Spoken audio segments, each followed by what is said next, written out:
열왕기상 17장 엘리야와 사르밧 과부. 그 후에 이런 일이 있었다. 길르앗에 살고 있던 디셉 사람 엘리야가 아합에게 맞섰다. 내가 순종하며 섬기는 하나님 이스라엘의 하나님께서 살아계심을 두고 맹세합니다. 앞으로 여러 해 동안 심한 가뭄이 들 것입니다. 내가 다시 말할 때까지 이슬 한 점, 비 한 방울도 내리지 않을 것입니다. 그때 하나님께서 엘리야에게 말씀하셨다. 어서 이곳을 떠나 동쪽으로 가서 요단강 건너편 그릿 골짜기에 숨어 있어라. 너는 맑은 시냇물을 마시면 된다. 내가 까마귀들에게 명령하여 너를 먹이겠다. 엘리야는 하나님의 명령에 순종했다. 그는 가서 요단강 건너편 그릿 계곡에 머물렀다. 아니나 다를까 까마귀들이 그에게 아침 식사와 저녁 식사를 모두 가져왔고 그는 그 시냇물을 마셨다. 마침내 가뭄으로 시내가 바짝 말랐다. 그러자 하나님께서 그에게 말씀하셨다. 일어나 시돈 땅 사르밧으로 가서 그곳에 머물러라. 내가 그곳의 한 과부에게 지시하여 너를 먹이겠다. 그는 일어나 사르밧으로 갔다. 그가 마을 입구에 이르렀을 때 땔감을 줍고 있는 한 과부를 만났다. 그가 여인에게 물었다. 목이 마른데 내게 물 한 그릇만 가져다 주겠소. 여자가 물을 가지러 가는데 그가 큰 소리로 말했다. 기왕이면 먹을 것도 좀 가져다 기왕이면 먹을 것도 좀 가져다 줄 수 있겠소. 여인이 말했다. 당신의 하나님께서 참으로 살아계심을 두고 맹세하는데 내게는 한 조각의 빵도 없습니다. 통에 밀가루 한 움큼과 병에 기름이 조금 남아있을 뿐입니다. 보시는 것처럼 나는 내 아들과 먹을 마지막 식사를 준비하기 위해 땔감을 주어 모으던 중이었습니다. 그 음식을 먹고 나서 우리는 죽을 작정입니다. 엘리야가 여인에게 말했다. 아무것도 걱정하지 마시오. 어서 가서 방금 말한 대로 하시오. 그러나 먼저 나를 위해 작은 빵을 만들어 이리 가져다 주시오. 그러고 나서 남은 것으로 그대와 아들을 위해 음식을 만드시오. 이스라엘의 하나님께서 나 하나님이 이 땅에 비를 내려 가뭄을 끝낼 때까지 그 밀가루통이 바닥나지 않고 기름병이 마르지 않을 것이다 하고 말씀하셨소. 여인은 곧바로 가서 엘리야가 시킨 대로 했다. 그랬더니 과연 그의 말대로 되었다. 여인과 그 가족에게 날마다 먹을 양식이 생긴 것이다. 밀가루통은 바닥나지 않았고 기름병은 마르지 않았다. 하나님의 약속이 엘리야가 전한 그대로 이루어졌다. 그 후에 여인의 아들이 병이 들었다. 아이의 병세는 갈수록 더 나빠져 결국 숨을 거두고 말았다.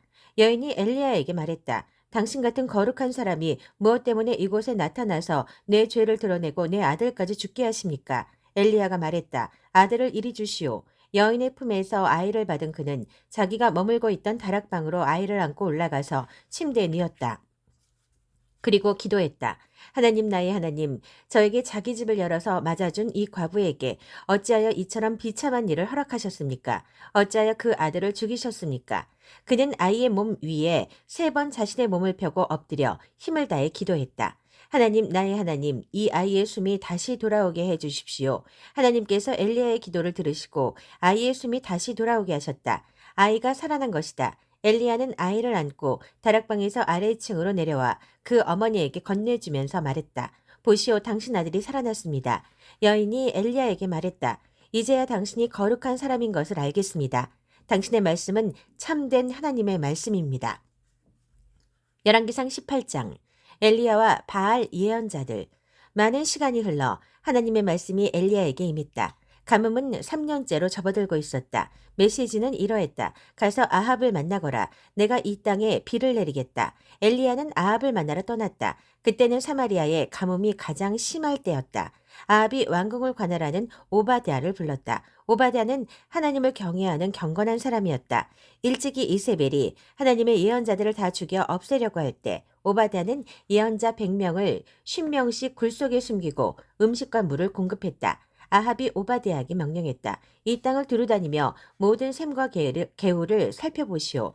우리의 말과 노새를 살릴 풀이 있나 봅시다. 그래서 그들은 그 땅을 둘러 나누어 아합은 한쪽 길로 오바댜는 다른 쪽 길로 나섰다. 오바댜가 길을 가는데 갑자기 엘리야가 나타났다. 오바댜가 무릎을 꿇고 공손히 절하며 큰 소리로 말했다. 참으로 내 주인 엘리야이십니까? 엘리야가 대답했다. 그렇소, 내가 엘리야요. 이제 가서 그대의 주인에게 내가 엘리야를 보았습니다 하고 말하시오. 오바댜가 말했다. 내가 무슨 잘못을 했기에 이러십니까? 아합이 나를 죽일 것입니다. 당신의 하나님께서 살아계심을 두고 맹세하는데 내 주인이 당신을 찾으려고 사람을 보내지 않은 땅과 나라가 없습니다. 그들이 말하기를 샅샅이 찾아보았지만 찾을 수 없었습니다 하면 내 주인은 당신을 찾지 못했다는 맹세를 그 땅과 나라로부터 받아냈습니다. 그런데 이제 당신은 내게 가서 그대의 주인에게 엘리야를 찾았다고 말하시오 라고 하십니다. 내가 길을 떠나자마자 하나님의 영이 당신을 아무도 모르는 곳으로 데려가실 것입니다. 내가 아합에게 보고할 때쯤이면 당신은 이곳에 없을 텐데 그러면 아합은 나를 죽일 것입니다. 나는 어려서부터 경건하게 하나님을 섬겨왔습니다. 이세벨이 하나님의 예언자들을 죽이려 할 때 내가 어떻게 했는지 듣지 못하셨습니까? 나는 목숨을 걸고 그들 100명을 50명씩 나누어 굴에 숨기고 어떻게든 음식과 물을 공급해 주었습니다. 그런데 이제 당신이 내게 말하기를 내 주인에게 엘리야를 찾았습니다 하고 말하여 주의를 끌라고 하십니다. 내 주인은 틀림없이 나를 죽일 것입니다. 엘리야가 말했다. 내가 섬기는 만군의 하나님께서 살아계심을 두고 맹세하는데 오늘은 내가 아합을 대면하여 만날 것이요. 그래서 오바댜는 곧장 아합에게 가서 말했고 아합은 엘리야를 만나러 나갔다.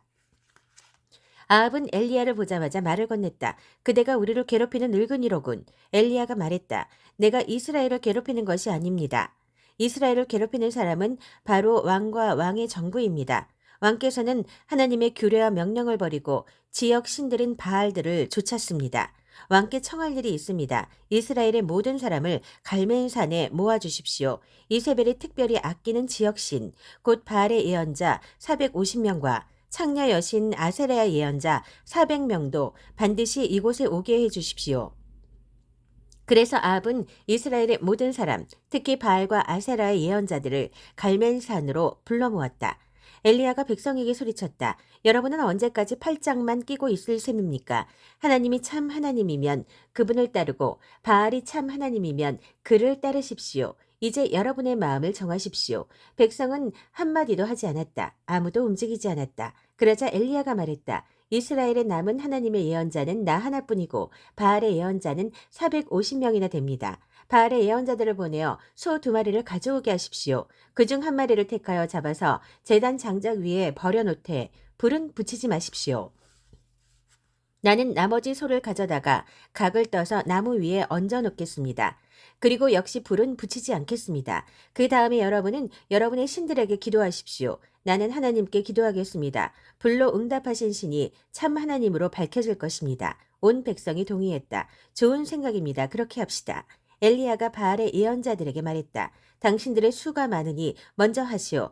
당신들의 소를 골라서 준비하시오. 그리고 당신들 신에게 기도하되 불은 붙이지 마시오. 그들은 가져온 소를 제단에 차려놓고 바알에게 기도했다. 오전 내내 바알이여 우리에게 응답해 주십시오 하고 기도했다. 그러나 아무 일도 일어나지 않았다. 속삭이는 바람 소리조차 없었다. 다급해진 그들은 자신들이 만든 제단 위에서 쿵쿵 뛰며 발을 굴렀다. 정오에 이르러 엘리야가 그들을 놀리며 조롱하기 시작했다. 더 크게 불러보시오. 바알도 명색이 신이 아니오. 어쩌면 어디 다른 곳에서 묵상 중이거나 다른 일을 보고 있거나 휴가 중일지도 모르지 않소. 혹 늦잠을 자고 있다면 어서 깨워야 할 것 아니오. 그들은 점점 더 큰 소리로 기도하며 그들이 흔히 하는 의식에 따라 예리한 칼로 제 몸에 상처를 냈고 마침내 온몸이 피투성이가 되었다. 정오가 한참 지나도록 그러기를 계속했다. 그들은 뭔가 해보려고 자신들이 알고 있는 모든 종교적 수단과 방법을 다 써보았지만 아무 일도 일어나지 않았다. 가느다란 소리, 희미한 반응조차 없었다. 그때 엘리야가 백성에게 말했다. 그만하면 됐소. 이제 내 차례요. 제단을 빙 둘러 모으시오. 그들이 모이자 그는 무너진 제단을 다시 쌓아 올렸다. 엘리야는 하나님께서 전에 이제부터 내 이름은 이스라엘이다 하신 야곱의 각 지파별로 하나씩 돌 12개를 가져왔다. 그리고 그 돌들로 하나님을 높이는 제단을 쌓았다. 이어서 그는 제단 둘레에 넓은 도랑을 팠다. 제단 위에 장작을 펴고 각을 뜬 소를 그 위에 얹어 놓은 뒤 말했다. 들통 4개에 물을 담아와서 소와 장작 위에 흠뻑 부으시오. 곧이어 그가 그렇게 한 번 더 부으시오 하니 그들은 그대로 했다. 그가 다시 한 번 더 부으시오 하니 그들은 3번째로 그렇게 했다. 제단은 흠뻑 젖었고 도랑에는 물이 흘러넘쳤다. 제물을 바칠 때가 되자 예언자 엘리야가 나와 기도했다. 하나님, 아브라함과 이삭과 이스라엘의 하나님, 주께서 이스라엘의 하나님이시고 저는 주의 종이며 제가 지금 하고 있는 이 일이 주님의 명령에 따른 것임을 지금 이 순간 알려주십시오. 하나님, 제가 응답해 주십시오. 제게 응답하셔서 주는 참 하나님이시며 이들에게 다시 회개할 기회를 주고 계시다는 것을 알려주십시오.